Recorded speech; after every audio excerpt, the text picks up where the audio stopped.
अस्सलामुअलैकुम dear students. आज का जो हमारा लेक्चर रहेगा वो होगा जीनर डायोड, यानी कि it is one type of the PN junction diode. तो हमारे पास पीएन जंक्शन डायोड होता है, उसे हम अगर प्रॉपरली बयास कर लेंगे, यानी कि प्रॉपर बयाजिंग देंगे और हाई डोपिंग करेंगे, तो हम वहाँ से एक और डायोड बना सकते हैं जिसका नाम है जीनर डायोड।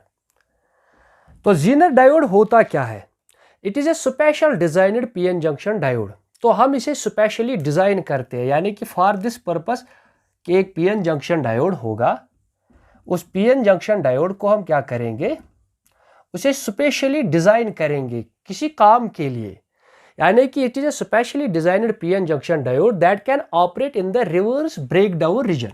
यानी कि अगर ब्रेकडाउन रीजन आ गया है, जो हमने रिवर्स बायसिंग में पढ़ा था, तो रिवर्स ब्रेकडाउन रीजन में भी ये कंटिन्यूसली अपना काम करता है विदाउट डैमेजिंग, और डैमेज भी नहीं होता है। तो इसका नाम है Zener diode because it was invented by C Zener. तो इसका नाम ही पड़ा था उस साइंटिस्ट के डिस्कवर करने पे, Zener diode. It is heavily doped, यानी कि जो हमारा ऑर्डिनरी, ये हमारा ऑर्डिनरी डायोड था। तो ऑर्डिनरी डायोड से हम इसकी डोपिंग जो होती है, डोपिंग लेवल ज़्यादा करते हैं, यानी कि हैवीली डोप्ड, या इसमें हम जो पेंटावैलेंट और ट्राइवैलेंट इम्प्योरिटीज़ होगी, जो इसमें पी टाइप और एन टाइप सेमीकंडक्टर बनाएंगे, वो डोपिंग ज़्यादा होगी। जिस वजह से क्या होगा कि इसकी जो डेप्लीशन लेयर होगी वो एक्सट्रीमली थिन बनेगी, यानी कि लेस देन बनेगी 10⁻⁻⁶ मीटर से। इसके अलावा जो जंक्शन का फील्ड होगा, सिंस हमें मालूम है कि डेप्लीशन लेयर जो बनेगी वहाँ से बैरियर पोटेंशियल डेवलप होगा, उस बैरियर पोटेंशियल की वजह से इस डायोड का अपना एक इलेक्ट्रिक फील्ड होता है। तो वो electric field across the junction very high होता है। अगर हम इसमें अप्लाई कर लेंगे, यानी कि ये थी इसकी डेफिनेशन जीनर डायोड की। तो अब स्पेशल केसेस में ये किन कामों में हमें आता है वो पढ़ने जा रहे हैं हम। तो क्या होता है कि जब हम इसे रिवर्स बायसिंग में ले आते हैं, यानी कि एक ऑर्डिनरी डायोड होगा, उस ऑर्डिनरी डायोड में हम डोपिंग ज़्यादा करेंगे, तो क्या होगा कि ये हमारा मान लो जीनर डायोड बन गया है। इस ऑर्डिनरी डायोड में जो P और जो N है, इसे हमने हैवीली डोप किया है। तो यहाँ पे एक जंक्शन, एक बाउंड्री बनेगी इसकी, जिसे हम जंक्शन कहते हैं। तो P टाइप में होल्स मैक्सिमम होते हैं, और जो N टाइप होता है उसमें इलेक्ट्रॉन्स मैक्सिमम होते हैं। तो क्या होता है बाय डिफ्यूजन की वजह से, तो डिफ्यूजन की वजह से इसमें स्मॉल होल्स होते हैं, इसमें स्मॉल इलेक्ट्रॉन्स होते हैं, माइनॉरिटी कैरियर्स। तो डिफ्यूजन की वजह से क्या होता है कि ये इलेक्ट्रॉन्स पी साइड में चले जाते हैं, एक डिफ्यूजन करंट बनाते हैं, या होल से कंबाइन होंगे, रिकम्बाइन, तो एक्सेस चार्ज यहाँ पे आ जाएगा, नेगेटिव चार्ज। तो इसी तरह पी साइड से ये जब ये होल्स पी साइड से ड्यू टू हाई कंसंट्रेशन की वजह से एन साइड में जाएंगे, इलेक्ट्रॉन्स के साथ रिकम्बाइन होंगे, तो यहाँ एक्सेसिव ज़्यादा चार्जेस बनेंगे, पॉजिटिव चार्ज। तो इस लेयर को हम क्या कहते हैं, डेप्लीशन लेयर। तो जो इसके होता है, इसमें हैवीली डोप्ड होती है, यानी कि इसमें डोपिंग जो होती है, जो इम्प्योरिटीज़ हम ऐड करते हैं, यहाँ हमने इम्प्योरिटीज़ कौन ऐड की है, ट्राइवैलेंट, और यहाँ कौन सी करते हैं हम, पेंटावैलेंट। तो जिस वजह से ये जो डोपिंग हम करते हैं, इसमें ऑर्डिनरी डायोड से ज़्यादा डोपिंग कंसंट्रेशन होती है, जिस वजह से क्या होता है कि ये जो डेप्लीशन लेयर होती है, ये डेप्लीशन लेयर इनमें से थिक होती है, यानी कि ये स्मॉल होती है, इसकी लेयर थिकनेस जो होती है वो कम होती है, क्योंकि जब ये इलेक्ट्रॉन यहाँ डिफ्यूजन होंगे और ये होल्स डिफ्यूज होंगे हाई डोपिंग की वजह से, तो ये थिकनेस जो होती है ये कम होती है। तो ये क्या करता है, ये एक फिक्टिशियस बैटरी का काम करता है। फिक्टिशियस बैटरी, जब इसने फिक्टिशियस बैटरी का काम किया हमारे लिए, तो इसका एक पोटेंशियल क्रिएट होता है जिसे हम कहते हैं बैरियर पोटेंशियल। तो बैरियर पोटेंशियल डेवलप हुआ है जंक्शन में। तो बैरियर पोटेंशियल की वजह से क्या होता है, इसका अपना एक इलेक्ट्रिक फील्ड क्रिएट होता है। तो वो इलेक्ट्रिक फील्ड होता है E = कि कितनी पोटेंशियल, यानी कि बैरियर पोटेंशियल है इसकी, और thickness of the depletion layer कितनी है, तो इसका अपना एक फील्ड होता है। फिर जब हम इसे, यानी कि ये जो डायोड होता है, अब हमने इसे, इस ऑर्डिनरी डायोड को हैवी डोपिंग की वजह से क्या बना लिया है, एक जीनर डायोड। तो जीनर डायोड में खुद का एक फील्ड होगा, जिसे हम कहते हैं जो बैरियर पोटेंशियल का इलेक्ट्रिक फील्ड होगा। हाँ, अगर हम इसे अप्लाई करेंगे एक्सटर्नल फील्ड, मान लो हमने 5 वोल्ट एक्सटर्नल फील्ड यानी कि एक्सटर्नल वोल्टेज यूज़ करेंगे, एक्सटर्नल वोल्टेज से हमने 5 वोल्ट्स यूज़ किए। तो एक्सटर्नल वोल्टेज की वजह से कितना फील्ड डेवलप होगा इस जीनर डायोड के इर्द गिर्द, जब हम इसे बैटरी अप्लाई कर लेंगे 5 वोल्ट्स की, तो कितना फील्ड डेवलप होगा। तो इसकी थिकनेस जो है वो थिकनेस है लेस देन 10⁻⁻⁶। तो जो फील्ड बनेगा E is equal to negative gradient of potential. तो कैसा होगा वो E, हमने कितने एक्सटर्नल वोल्टेज दी 5 volt, that is 5 divide by D जो इसकी डिप्लीशन लेयर है 10⁻⁻⁶। तो कितना फील्ड बनेगा E is equal to 5 × 10⁻⁶ volt पर मीटर। तो इतना एक्सटर्नल फील्ड हम अप्लाई कर सकते हैं इसे, अगर हमने 5 वोल्ट्स की बैटरी। तो ये एक्सटर्नल फील्ड जो बैरियर पोटेंशियल ने अपना फील्ड बनाया होगा आपस में, यानी कि इसकी डायरेक्शन, एक्सटर्नल की डायरेक्शन ऐसे होगी यानी कि पॉजिटिव टू नेगेटिव, और जो इनकी होगी वो फ्रॉम होल्स टू इलेक्ट्रॉन्स होगी, तो इनसाइड ऐसे इलेक्ट्रिक फील्ड होगा। तो ये दोनों फील्ड आपस में काम करेंगे। तो ये होता है हमारा जीनर डायोड। तो अब क्या होगा कि जो जीनर डायोड है इसकी एक स्पेशल प्रॉपर्टी होती है, यानी कि जहां हम ये सबसे ज़्यादा यूज़ करते हैं, it is used as a voltage regulator. तो अब हम पढ़ेंगे यहाँ से Zener diode as a voltage regulator. तो वोल्टेज रेगुलेटर होता क्या है, यानी कि रेगुलेशन हम किसे कहते हैं। तो रेगुलेटर होता है जो हमें constant output they, constant output, but यहां हमें कांस्टेंट आउटपुट वोल्टेज देगा ये, यानी कि जो इनपुट वोल्टेज होगी वो फ्लक्चुएटिंग होगी। तो हमेशा ये ऐसे बिहेव करता है ये जीनर डायोड कि जो इसका आउटपुट होगा वो हमेशा कांस्टेंट आउटपुट वोल्टेज ही देगा। तो इसे हम कहते हैं रेगुलेशन। तो अगर हम इस रेगुलेशन को पहले अंडरस्टैंड कर लेंगे, तो मान लो हर एक क्रिकेट मैच में एक ऐसा खिलाड़ी होता है कि अगर किसी वक्त हमें कम बॉलों में ज़्यादा रनों की ज़रूरत होती है, वो उस वक्त भी अपना काम करता है, और किसी वक्त हमें ज़्यादा गेंदों में कम रनों की ज़रूरत होती है तो उस वक्त भी वो अपना काम दिखाता है। तो ऐसे ही यानी कि वो हमेशा आउटपुट देता है, एक कांस्टेंट आउटपुट। मान लो अगर हमारे पास एक क्रिकेटर है, तो क्रिकेटर मतलब ये एक हर किसी टीम में एक ऐसा होता है कि जो अगर कम रन होंगे, यानी कि अगर मैक्सिमम रन्स करने होंगे हमें, तो वो मैक्सिमम रन्स हमेशा करता है, यानी कि वो अपना कांस्टेंट देता है। हाँ, अगर किसी मैच में हमें मिनिमम रन्स की ज़रूरत होती है तो वो उस वक्त भी कांस्टेंट देता है, यानी कि अपना कांस्टेंट देता है, उस वक्त भी अपने कांस्टेंट रन बनाता है। तो उससे हम ऐसा कह सकते हैं कि वो एक अपनी टीम का रेगुलेटर है। या ऐसा भी है कि अगर हमारे पास मान लो ऐसी कुछ लाइन्स हैं जिनकी अलग अलग लेंथ है, बट अगर हम इन्हें किसी ऐसे डिवाइस से पास करेंगे कि वहां से हमें आउटपुट मिले जिन तीनों लाइन्स की लेंथ कांस्टेंट हो, तो क्या कर सकते हैं हम कि अगर हमारा इनपुट फ्लक्चुएटिंग था बट हमें आउटपुट ऐसा मिलना चाहिए कि जो कांस्टेंट हो, इनकी लेंथ तीनों की बराबर हो, तो अगर ये यहाँ से जाएंगे तो अगर हम इनकी ये डिवाइस इनकी लेंथ कट कर लेगा। मान लो हमारे पास ऐसी ये डिवाइस इनकी लेंथ कट कर रहा है सच दैट कि जब ये यहाँ से निकल जाएंगे तो तीनों की लेंथ बराबर हो। तो ये जो मिलेगा ये अभी तक वेरिएबल थी, यानी कि आप डिफरेंट लेंथ्स थे, तो आउटपुट में हमें मिला कांस्टेंट। तो इसने ऐसा काम किया, ये कुछ ऐसा डिवाइस था जिसने ऐसा काम किया कि हमें कांस्टेंट आउटपुट दिया। या अगर ऐसा न समझ में ना आए तो मान लो हमारे पास एक पाइप है, उस पाइप में हम चाहते हैं कि हमारी वाटर लेवल यहां तक हो, तो इसे हम दूसरे पाइप से ज्वाइन करते हैं जिसकी लेंथ इतनी ही हो। तो इन दोनों को मिला के हम यहां एक टैंक से ज्वाइन कर लेंगे, तो इस टैंक से इसमें पानी आ जाएगा।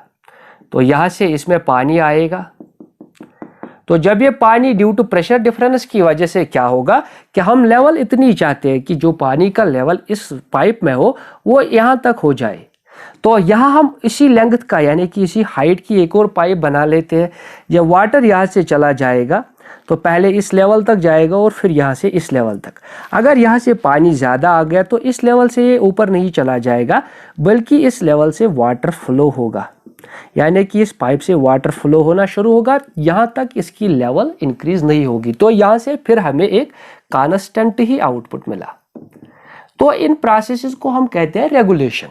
मान लो कि हमें रेगुलेशन में इनपुट जो हमारा होगा वो वेरिएबल होगा, बट जो हमारा आउटपुट मिलेगा वो हमेशा एक कांस्टेंट ही मिलेगा।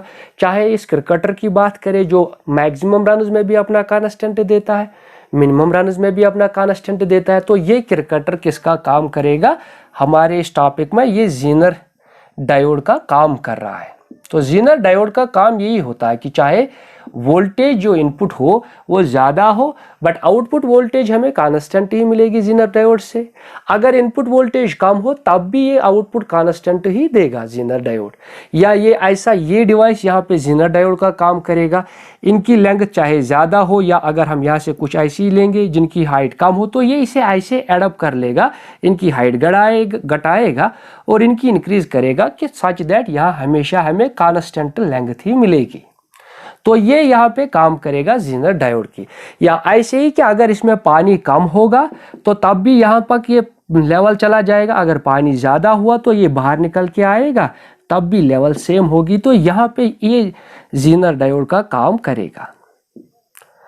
तो ज़ीनर डायोड का काम होता है यहाँ पे एज ए वोल्टेज रेगुलेटर। इसीलिए मैंने पहले ही कहा था कि ये एक स्पेशल डायोड है जिसे हमने हाईली डोप किया होता है, मगर हम रिवर्स बायसिंग में यूज करते हैं इसे।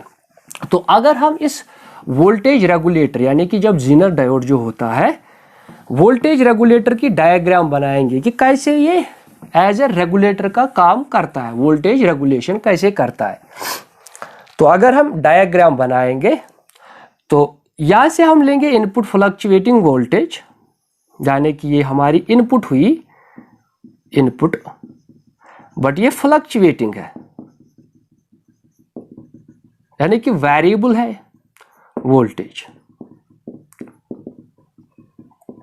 तो हम यहां से अगर यहां पॉजिटिव लेंगे या नेगेटिव, या ऐसे हम कह सकते हैं यहां ही नेगेटिव लेंगे और यहां पे पॉजिटिव लेंगे, तो क्या होता है कि हम यहां पे एक रेजिस्टर लेंगे, इस रेजिस्टर के साथ सीरीज में जोड़ लेंगे एक ज़ीनर डायोड को। बट पहले हम सिंबल देखेंगे ज़ीनर डायोड का। तो सिंबॉलिकली हम इसे रिप्रेजेंट कर रहे हैं सिंबल। तो ये होता है इसका पी टाइप, जो बार होता है उस बार को रिप्रेजेंट करते हैं हम ऐसे जेड से, तो ताकि ये इंडिकेट करे यहां से ज़ीनर डायोड को। तो सीरीज में इस ज़ीनर डायोड को हम ज्वाइन करते हैं ऐसे, बट वो रिवर्स बायसिंग में हो, यानी कि पी जो हो उसका पॉजिटिव टर्मिनल वो नेगेटिव के साथ ज्वाइन हो और जो एन हो इसका वो किसके साथ कनेक्टेड हो, पॉजिटिव। तो ज़ीनर डायोड जो है ये रिवर्स बायस मोड में है, यानी कि रिवर्स बायसिंग में काम करता है। और इसके अलावा हम एक लोड रेजिस्टर लेते हैं जो पैरेलल होगा डायोड के साथ, यानी कि जो ज़ीनर डायोड है और जो लोड रेजिस्टर है ये दोनों आपस में पैरेलल है। तो दोनों में क्या वोल्टेज सेम रहेगी बट करंट अलग अलग होगा। बट ये जो इनपुट रेजिस्टर आर है ये हमने डायोड के साथ लिया है इन सीरीज में। तो यहां से आउटपुट लेंगे हम लोड रेजिस्टर से, जो हमें एक कांस्टेंट आउटपुट मिलेगा, तो कांस्टेंट आउटपुट वोल्टेज मिलेगी।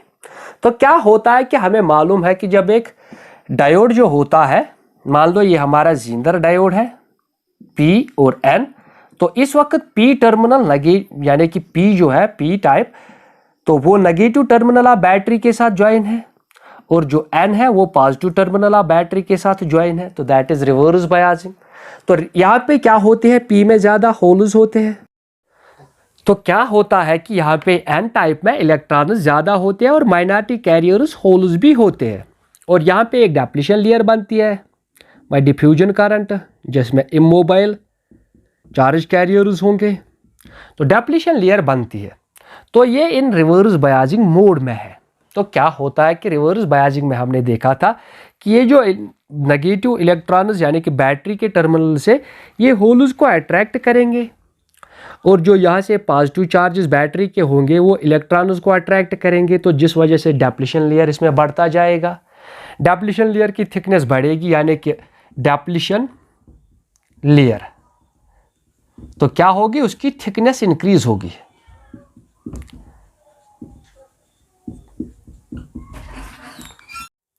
तो डिप्लीशन लेयर की थिकनेस जो है इंक्रीज होगी।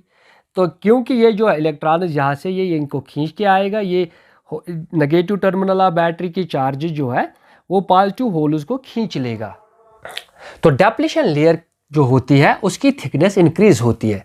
तो ऐसे इसका बैरियर पोटेंशियल जो है,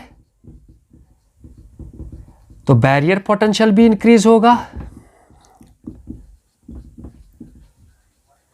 तो जब बैरियर पोटेंशियल इंक्रीज होगा, क्यों होगा? क्योंकि हमें मालूम है कि ये जो होल्स होंगे ये towards negative terminal of battery जाएंगे तो ज़्यादा दूर चले जाएंगे जंक्शन से।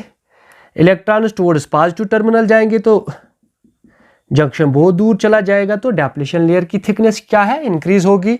इसकी बैरियर पोटेंशियल जो ये फिक्टिशियस बैटरी का काम करती है तो इसकी इंक्रीज होगी। तो रेजिस्टेंस भी इंक्रीज होती है इसमें, अपोजिशन जो होती है रेजिस्टेंस वो भी इंक्रीज होती है इन रिवर्स बायस में। तो रिवर्स बायसिंग में ऐसा होता है। तो जब ऐसा हुआ तो क्या होगा कि जो पोटेंशियल होगा इसका, जो मैं पहले ही बता रहा था कि इसका एक स्ट्रांग इलेक्ट्रिक फील्ड डेवलप होता है ज़ीनर डायोड का खुद का। तो अगर हम अब रिवर्स वोल्टेज यानी कि जो एक्सटर्नल वोल्टेज है इसे इंक्रीज करेंगे, यानी कि जो हमारी एक्सटर्नल वोल्टेज है तो उसे हम इंक्रीज करने जा रहे हैं। किससे ज़्यादा? वो ज़्यादा हो बैरियर पोटेंशियल से, यानी कि जो अपनी पोटेंशियल होगी जंक्शन की। अगर ये इससे ज़्यादा हुई तो क्या होता है कि इस वजह से यहाँ जो सारे कोवलेंट बॉन्ड होते हैं यानी कि maximum covalent bonds break down. तो एब्रप्टली एक वोल्टेज पे सारे बॉन्ड्स ब्रेक डाउन होते हैं। उस वोल्टेज को हम कहते हैं ज़ीनर वोल्टेज या ब्रेक डाउन वोल्टेज या एवलांच वोल्टेज। तो वो हमने पहले ही किस में पढ़ाया है? रिवर्स बायसिंग में। तो अगर उससे अच्छे से समझना हो तो उस लेक्चर को देखना, यानी कि reverse biasing and forward biasing in an PN junction diode. तो क्या होता है कि जब हमने ऐसा किया तो यहाँ से कोवलेंट बॉन्ड्स जो होते हैं तो कोवलेंट बॉन्ड्स ब्रेक डाउन होते हैं। तो जब ये कोवलेंट बॉन्ड्स ब्रेक डाउन हुए तो क्या होगा? इस वजह से ब्रेक डाउन की वजह से तो large amount of current flow होगा इसमें। तो अगर हम इसे ग्राफिकली स्टडी करेंगे तो सिंस हमारे पास वोल्टेज जो है वो नेगेटिव वोल्टेज है तो इस साइड हमें वोल्टेज मिलेगी। तो पहले क्या था इसमें, इससे पहले इसमें एक करंट होता है जिसे हम कहते हैं सैचुरेशन करंट। वो माइनॉरिटी चार्ज की वजह से होता है तो उस पर इसका इफेक्ट कोई नहीं होता, बल्कि टेम्परेचर की वजह से हम उस सैचुरेशन करंट को इंक्रीज या डिक्रीज कर सकते हैं। बट एक्सटर्नल वोल्टेज की वजह से उस पर कोई इफेक्ट नहीं होता है। तो ऐसे हमें करंट मिलेगा यहाँ से, small current, that is saturation current. जो ही हमने ज़ीनर ब्रेकडाउन वोल्टेज अटेन की तो क्या होता है कि एब्रप्टली ये कोवलेंट बॉन्ड्स ब्रेक डाउन होते हैं और करंट मिल रहा है हमें, यानी कि नेगेटिव करंट मिल रहा है बट एब्रप्ट। तो ये एब्रप्टली इंक्रीज होता है। तो एब्रप्टली इंक्रीज करंट हमें मिलता है यहां से इन ज़ीनर ब्रेकडाउन में। तो ये जो होता है ऐसे इसमें एक ब्रेकडाउन होगा इस ज़ीनर ब्रेक वोल्टेज यानी कि ज़ीनर डायोड में, ऐसे ही करंट इंक्रीज होता है। बट अगर हम फर्दर इससे ज़्यादा इसे इंक्रीज करेंगे इस वोल्टेज को तब भी करंट इंक्रीज होगा, ज़ीनर करंट इंक्रीज होगा, बट ये वोल्टेज कांस्टेंट रहती है। तो इस वोल्टेज को हम कहते हैं ज़ीनर वोल्टेज या ज़ीनर ब्रेकडाउन वोल्टेज। तो ज़ीनर वोल्टेज के बाद हम कितनी भी वोल्टेज इंक्रीज करेंगे करंट इंक्रीज होता है, बट ये ज़ीनर वोल्टेज इंक्रीज नहीं होती है। तो इस बेस पे हमने इसे हम यूज करते हैं इसे एज ए वोल्टेज रेगुलेटर। तो क्या होगा अगर हम इसे अच्छे से पढ़ लेंगे, मान लो हमें कांस्टेंट आउटपुट चाहिए तो एक रिलेशन है कि वोल्टेज जो आउटपुट वोल्टेज वो इनपुट वोल्टेज के बराबर होती है माइनस करंट टाइम्स रेजिस्टेंस। तो मान लो हमें आउटपुट वोल्टेज, ये हमारी आउटपुट वोल्टेज है और ये हमारी फ्लक्चुएटिंग इनपुट है, और जो हमारा ये रेजिस्टर आर है it is also resistance, it is fixed.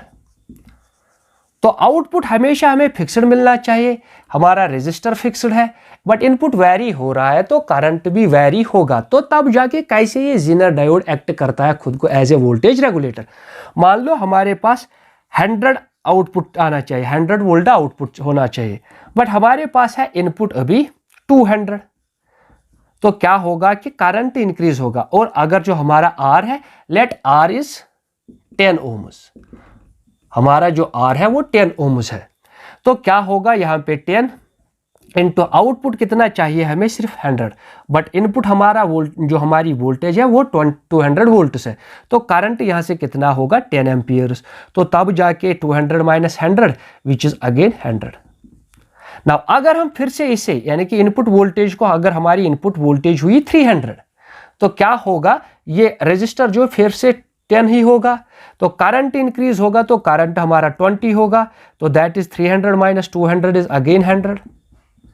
तो चाहे हम इनपुट वोल्टेज को अगर इंक्रीज करेंगे तो उस वजह से क्या होता है, उस वजह से जीनर करंट इंक्रीज होता है, बट जीनर वोल्टेज फिर से हमें 100 ही मिलती है।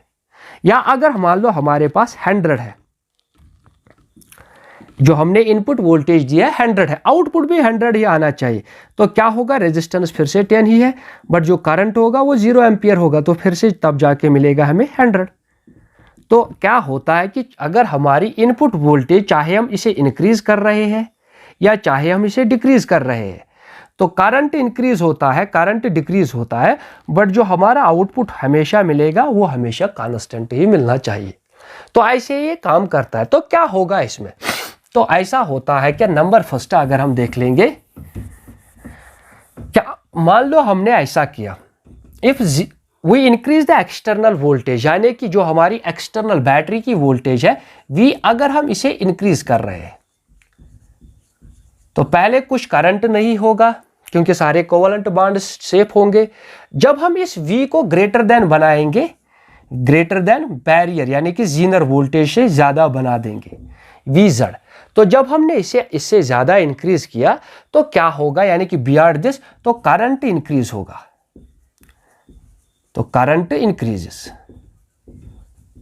तो करंट इंक्रीज की वजह से क्या होगा, जो इसमें इस रेजिस्टर में जो सीरीज में है potential drop that is IR, तो पोटेंशियल ड्रॉप भी इंक्रीज होगा। जब हमने जीनर वोल्टेज से ज्यादा एक्सटर्नल वोल्टेज की तो करंट तो इंक्रीज हुआ, मगर जो यहां पे हुआ यानी कि वोल्टेज ड्रॉप, तो वोल्टेज ड्रॉप किसमें, रेजिस्टर में, यानी कि voltage drop that is IR वो भी ज्यादा होगा, मैक्सिमम होगा, इंक्रीजेस वो भी इंक्रीज होगा। बट जो हमारी जीनर वोल्टेज है वो उस वक्त भी कांस्टेंट ही रहेगी, क्योंकि हमने ग्राफ में देखा था कि अगर हम ग्राफ में क्या कर रहे हैं, ये जीनर वोल्टेज है, तो यहाँ पे हमें जीनर वोल्टेज कांस्टेंट ही रहेगी। हाँ, जीनर करंट बढ़ रहा है, हम अपनी हमारी जो एक्सटर्नल वोल्टेज है दैट मीन्स E वो हम इंक्रीज कर रहे हैं, इंक्रीज कर रहे हैं, but Zener voltage is fixed, तो करंट इंक्रीज होगा, जिस वजह से ये पोटेंशियल ड्रॉप ज्यादा होगा। तो ये रेजिस्टर ज्यादा करंट खाएगा इस वक्त, यानी कि पोटेंशियल ज्यादा खाएगा, बट जो जीनर वोल्टेज है VZ वो फिक्स्ड रहेगी, यानी कि कांस्टेंट रहेगी। इवन दो हमने देखा कि क्या होता है कि जीनर करंट तो बढ़ रहा है, यहां अगर हम देख रहे हैं जीनर करंट बढ़ रहा है। अब ऐसे समझो, यानी कि हमने जो एक्सटर्नल वोल्टेज अप्लाई की है वो हमने इंक्रीज की, मान लो 200 थी, 300 थी, वो हमने इंक्रीज की, बट जो हमारी जीनर वोल्टेज है दैट मीन्स मान लो वो 100 है, तो इस वजह से क्या हुआ, करंट इंक्रीज हुआ, 10 to 20 करंट इंक्रीज हुआ। बट जो वोल्टेज ड्रॉप है, यहाँ पे वोल्टेज ड्रॉप था 100, यहाँ पे वोल्टेज ड्रॉप है 200, तो वो भी तो इंक्रीज हो रहा है, बट जो VZ है VZ हमें हमेशा कांस्टेंट मिल रहा है। तो इस तरह से इस वक्त यानी कि अगर हमने जो हमारी एक्सटर्नल वोल्टेज है ज़्यादा है तो उस वक्त भी इसने एक कांस्टेंट वोल्टेज दी, तो वही कांस्टेंट वोल्टेज, क्योंकि ये जो लोड है, लोड इसके साथ किस में है, पैरेलल में, तो वोल्टेज जितनी यहाँ होगी उतनी ही एक्सटर्नल यानी कि जो लोड रेजिस्टर है उससे भी हमें उतनी ही वोल्टेज मिलेगी। तो इसने कौन सा काम किया, एज ए वोल्टेज रेगुलेटर। अगर हम ऐसा करेंगे यानी कि हम अब V को डिक्रीज करेंगे, तो जिस वजह से V डिक्रीज हुआ, ऐसे मान लो हमने V डिक्रीज किया, 100 पे ले गए हम इसे, तो 100 पे तो क्या हुआ, यानी कि जो हमारी जीनर वोल्टेज है और ब्रेकडाउन वोल्टेज वो तो सेम हुई, करंट इंक्रीज नहीं होगा, यानी कि करंट उस वक्त 0 होगा। उसके बाद यानी कि जब E होगा ग्रेटर देन VZ, तब जाके जीनर ब्रेकडाउन होगा। एट जीनर वोल्टेज पे तो जीनर ब्रेकडाउन नहीं होगा, दैट मीन्स करंट इज 0, तो पोटेंशियल ड्रॉप क्या होगा, उस वक्त पोटेंशियल ड्रॉप मिनिमम होगा, क्योंकि यहाँ पे पोटेंशियल ड्रॉप भी 0 हुआ। तो उस वजह से फिर से जो VZ है उस वक्त भी कांस्टेंट है, हाँ, हमने देखा कि जीनर करंट जो है वो डिक्रीज हो रहा है, बट दोनों सूरत हाल में यानी कि चाहे हम इंक्रीज करें या डिक्रीज करें, दोनों में मिलता है हमें आउटपुट जो होता है वो एक कांस्टेंट आउटपुट मिलता है। तो अगर हम इसे ऐसे एक ग्राफिकली डिनोट करेंगे, यानी कि क्या होगा कि अब हम तो बढ़ा रहे हैं एक्सटर्नल वोल्टेज को, तो हम बढ़ा रहे हैं, बट इंटरनल वोल्टेज में क्या हो रहा है। तो ये थे इसके VI कैरेक्टरिस्टिक्स, यानी कि हमारे रिवर्स बायस में मोड में काम कराते थे इसे। तो यहाँ VZ ऐसे ही सैचुरेशन करंट होगा, इस पे जीनर ब्रेकडाउन पे जीनर करंट मिलेगा हमें ऐसे। तो ये इसके VI कैरेक्टरिस्टिक्स रहे, VI characteristics of Zener diode. तो अगर हम ग्राफ डालेंगे किस किस के दरमियान कि जो हमने इनपुट वोल्टेज दी VI और जो हमें आउटपुट वोल्टेज मिल रही है, तो क्या होता है कि जब तक जीनर वोल्टेज होती है, हमने E को यानी कि जो हमारा E था जिसे हम V इनपुट कह रहे हैं, वो इंक्रीज कर रहे हैं, इंक्रीज कर रहे हैं, इंक्रीज कर रहे हैं, इंक्रीज कर रहे हैं। तो करंट सैचुरेशनली ऐसे इंक्रीज होता रहा है लीनियरली। बट फिर क्या होता है कि जीनर वोल्टेज के बाद हम जितना भी E इंक्रीज कर रहे हैं, मान लो E1 लिया, फिर E2 लिया, फिर E3 लिया, बट जो वोल्टेज है जीनर वोल्टेज वो तो चेंज नहीं हो रहा है, वो फिक्स्ड है जहाँ पे हमें जीनर ब्रेकडाउन मिला। तो क्या होगा, जो आउटपुट वोल्टेज है वो ऐसे कांस्टेंट रहेगी। तो हम कितनी ही इनपुट वोल्टेज यहाँ से इंक्रीज कर रहे हैं, तो आउटपुट वोल्टेज यहाँ से जीनर वोल्टेज यानी कि यहाँ लिखेंगे जो हमारा VZ है, यानी कि इनपुट वोल्टेज जब जीनर वोल्टेज के बराबर हुई तो तब से यानी कि आउटपुट वोल्टेज कांस्टेंट रहती है। पहले लीनियरली इंक्रीज हुई थी, फिर उसके बाद ये कांस्टेंट रहती है। दैट इज व्हाई हम इसे एक्ट कराते हैं जीनर डायोड को एज ए वोल्टेज रेगुलेटर। तो ये था यहाँ तक जीनर डायोड और Zener diode as a voltage regulator.